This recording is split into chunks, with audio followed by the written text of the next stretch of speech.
With that, we bring in Senator Tom Cotton, an Iraq and Afghanistan war veteran and member of the Armed Services Committee. Senator, always good to have you with us. What really struck you in there today? Going through that hearing, there was quite a lot that stood out to me. So I'm curious what really landed with you. Martha, one thing that the hearing brought home today is just how much more aggressive Russia has gotten, not just in Ukraine, but against the United States. You and your viewers probably all remember when Russia's jet intercepted one of our drones over the Black Sea and forced it down. The head of the Air Force Command in the Middle East has said they've become extremely aggressive with our aircraft in Syria, like they're almost spoiling for a fight. Our commander in Europe last week said that he's never seen so much Russian sub-activity in the North Atlantic. And the reason for all this, I think, is that every time Russia becomes more aggressive, Joe Biden becomes more timid and diffident and hesitant. So, for instance, in the Black Sea, we're no longer flying in the international airspace where we once were flying. All that does is teach Vladimir Putin, if he pushes the envelope, Joe Biden will back up even further. That's dangerous in Europe. That's dangerous in the Middle East. It's dangerous for what it teaches Xi Jinping in China as well. Yeah. Here's General Barrier on that earlier. Watch this. In my view, we are at a particularly dangerous place with Russia.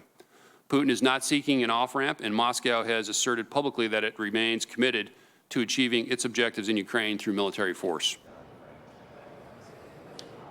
With regard to the attack that we saw in the Kremlin, what did you think of the answer from the DNI, Admiral Haynes, about whether or not, there was participation by the U.S. or Ukraine? Well, she said we didn't have enough intelligence to make a definitive assessment, which I think reflects the poor state of our intelligence collection against some of our adversaries. The intelligence agencies under the Biden administration can find plenty of money for electric vehicle chargers at their headquarters or solar panels, or worrying about whether sub-Saharan African countries are passing LGBTQIA legislation, but they're lacking when it comes to try to figure out the plans and the intentions of Vladimir Putin or Xi Jinping or the Ayatollahs. Now, there are real reasons to doubt that this was coming from Ukraine. Ukraine has flatly denied it, something that they haven't done in many other strikes that have occurred inside of Moscow.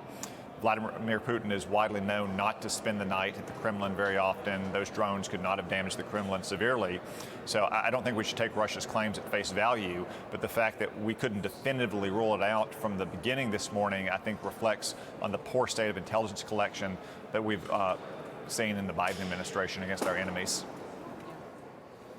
Putin's history, he has at times provoked his own side in order to motivate his people in the mission that he was undertaking. We'll see what ends up coming out from this story. With regard to, just switching gears here to this recruiting influencer, Joshua Kelly, I mean, the goal obviously is to have the best possible United States military, the best Navy that we can have, and to have people in it who are mission-driven. And that is above everything else. So what do you think's going on here? I think we have a little bit of this to look at. Go ahead, Senator.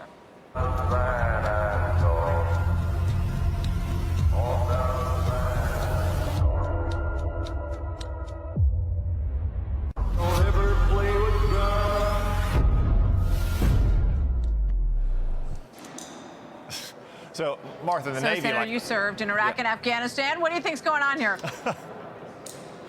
Who only knows? But, Martha, the bottom line is that the Navy, like most of our services under President Biden, face a recruiting crisis. But using a drag queen ambassador is not a solution to that crisis, is an example of a major cause of the crisis. Young Americans join the military because they want to serve our nation, and they're patriotic, and they want to feel camaraderie, and they want excitement and adventure. They join to become warriors. They don't join to become social justice warriors. And a video like this or an initiative like this in recruiting a drag queen ambassador is only likely to worsen our recruiting crisis, not help resolve it. Yeah.